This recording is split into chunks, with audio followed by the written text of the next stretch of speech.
নমস্কার দিশা ভাই। তো চলে আসলাম আমরা একটা ম্যাথের লসাগু ও গসাগু নির্ণয় নিয়ে।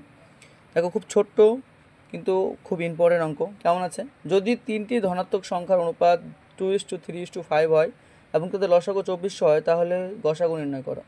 ঠিক আছে, গসাগু আমরা কীভাবে নির্ণয় করতে হবে মাথায় রাখবা। লসাগু মানে বড় মান, গসাগু মানে ছোটো মান। কী লেখা আছে?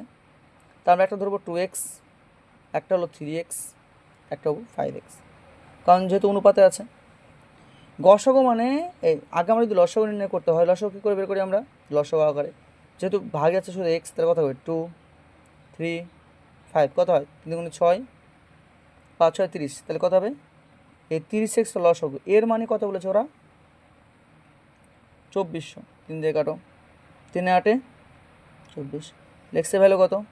80। এবার প্রত্যেকটা যদি আমি 80 80 করে পাই, আমাদের গসাগু কত হবে? গসাগু হবে 80। তাহলে অ্যান্সার হবে অপশন বি। দেখো না, খুব ছোট্ট ও সহজ নিয়মে আমরা গসাগু নির্ণয় করতে পারি। লসাগু হলো বড় মান। বড় মান কী করে হয় দেখো, আমি 80 2কে গুণ করে কত হবে?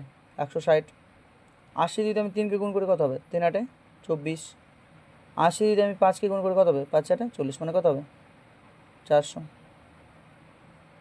বুঝতে পারলাম কী করলাম? 80 দিয়ে গুণ করলাম 160, 3 দিয়ে গুণ করলাম 240, 5 দিয়ে গুণ করলাম 5 8 40, কত হবে? 400। এগুলো হচ্ছে আমাদের লসাগু। ঠিক আছে, ছোটো ছোটো পার্ট, এগুলো একটা অংশ থেকে লসাগু কত হবে? 2400, আর গসাগু বের করতে হলে কত হবে?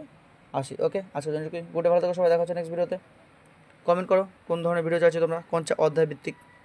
ওকে, গুডে, ভালো থাকো সবাই।